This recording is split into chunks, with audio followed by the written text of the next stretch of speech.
Mr. Mao is just about bringing flavors together and ingredients that I enjoy. And then I've just kind of through my culinary career have just been intrigued by. Well, so it's been described, you've described it actually as a collection of flavors from across Asia, and you've called it a tropical roadhouse. So can you explain what you mean by that? Tropical roadhouse is pretty much whatever it means to you. For us, we're Mr. Mao's on a really busy street in New Orleans. It's kind of like an old trucker highway called Chapatulas. It's right by across the street from the train yard. And so it's just really loud, boisterous. Our design is like a little bit tropical, lots of plants and lots of different kinds of music and food.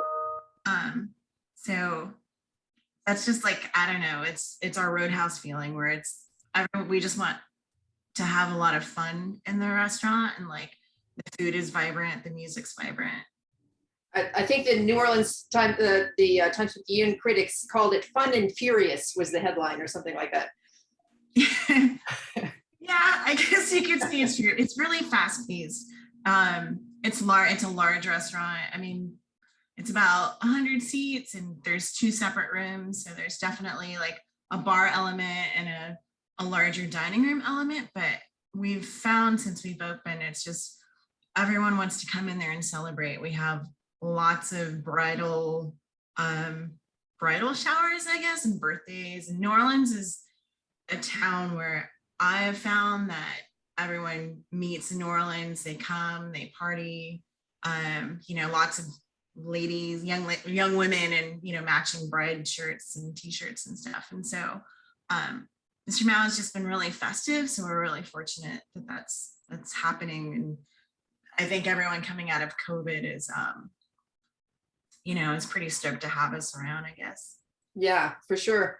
Well, I've seen pictures of your food. I sadly haven't eaten there, but seen pictures, and it's gorgeous. I mean, your food is really beautiful and just really innovative. I mean, I wonder if you can describe some dishes that you're particularly proud of, that you feel kind of capture the, it's something different. There's an okra upside down cake as part of one dish that really intrigues me. So tell me about some of the dishes. We try to get as many ingredients as local as possible, whether it's Louisiana or Mississippi, anywhere in the South. So the okra upside down cake, we're just trying to find something that would go well with a pork shank that a friend of ours is basically a rancher. So it was his pork, and then he had some okra. So we're just doing a lot of testing.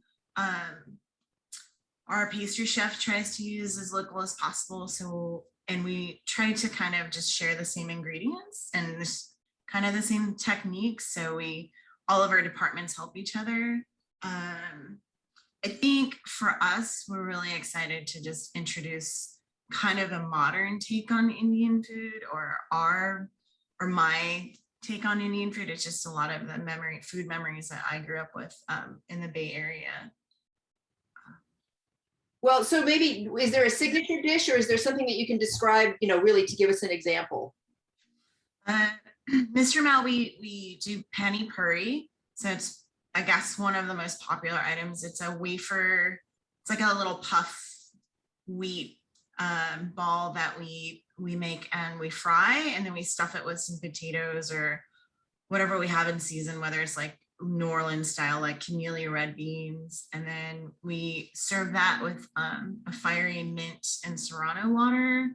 So it's just, most people, I don't think I've ever had that in New Orleans. So it's kind of a special treat to try. I think we have a photo of that, so hopefully we can include that. So you literally pour the herb water into it, and it's like a little cup. So are you meant to put the whole thing in your mouth? Because it seems like if you take a bite, you make a mess. Yeah, definitely, if you take a bite, it just kind of goes everywhere. So we pour it tableside for the guests, and we show them how to do it. And it's just a lot of fun for people. Yeah, I love the idea that it sounds delicious also. So you are Cambodian, but although you grew up in Long Beach, right? So you're a Californian, right? And I know you worked in the Bay Area for a long time. Tell us about your experience, your background. I grew up in Long Beach, California, and I went to college in Berkeley and just wound up staying in the Bay Area for about, I don't know, like 25, 30 years. Moved to New Orleans about 3 years ago. I've been fortunate to, I guess in my career, I've just worked in a lot of different restaurants. I started in a pie shop when I was like 14. I've delivered pizzas, I've bartended, I have been a baker. I thought I wanted to be a pastry chef a long time ago, but I was really bad at math. So work out.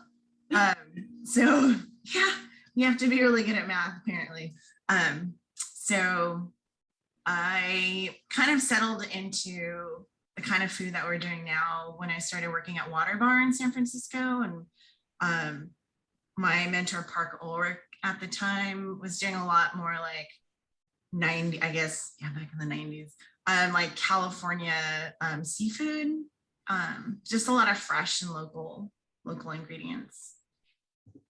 And you were at Calavera, right? And that's when you were in Chopped Grill Masters. Yes. How did that affect your career at all? Did you find that was a good experience? Chopped Grill Masters? Yeah.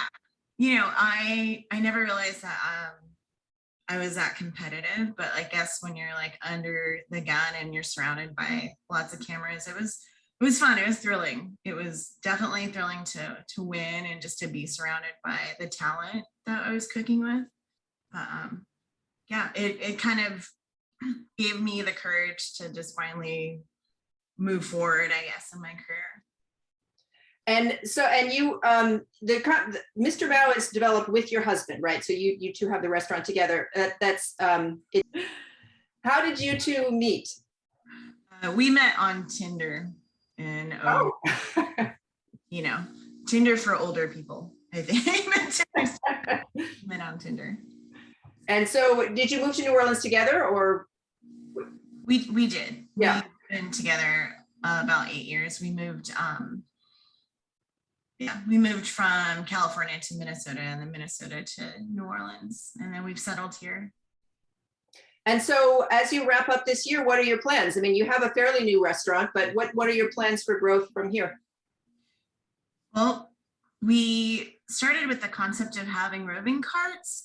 So we also like a short menu with kind of like a dim sum cart, but we call them roving carts. And so we have, the kitchen is built around, so it's a collaborative kitchen with all the cooks. So everyone gets to put something on the cart, but COVID kind of put, you know, kind of halted that. So we're hoping that in January we can bring that together. And once we have like all of our, you know, all the staffing back together. Basically, we're just excited to just, you know, bring the carts back at some point. And just continue what we're doing. Have you had issues with labor there? Yep. Yeah. Yeah. It's, you know, it's definitely, it's like a day-to-day, you know, just like yesterday, you know, missing the call. It's just like, oh, okay. So I think you just have to be spry and, you know, really nimble with like your scheduling and the menu. So we just, if we don't have enough staff, we just change the menu, you know, kind of shorten it a little bit. So I'd rather execute it well than, you know, not. So. But you haven't had to change your operating hours or anything like that at this point? We did in the beginning. In the beginning when we opened, you know, it's difficult. And then Hurricane Ida, you know, kind of stopped New Orleans for about a month. And Right. yeah, so we've been through our challenges. Like we're super lucky that we're here right now. But it's up and down, you know, it's like a day-to-day struggle. So Yeah. the team that we have in place right now, like we're all pretty much cross-trained, you know, front of the house, back of the house. If we need to run food, the cooks run food. So we do the best that we can, but I mean, I think it's working. It sounds like it is. Yeah, it sounds like it's. Yeah. Well, if my friends, you know, in the beginning, if my friends were around, I'm like, hey, come on in the kitchen, you know, so, but it's fine. So for 2022, you're hoping to bring back the roving carts at the restaurant. Any other growth plans? Are you thinking of another concept yet, or No, not not yet? yet. We're hoping that everyone's just healthy and happy, and that we just continue to make the food that inspires us so it inspires you.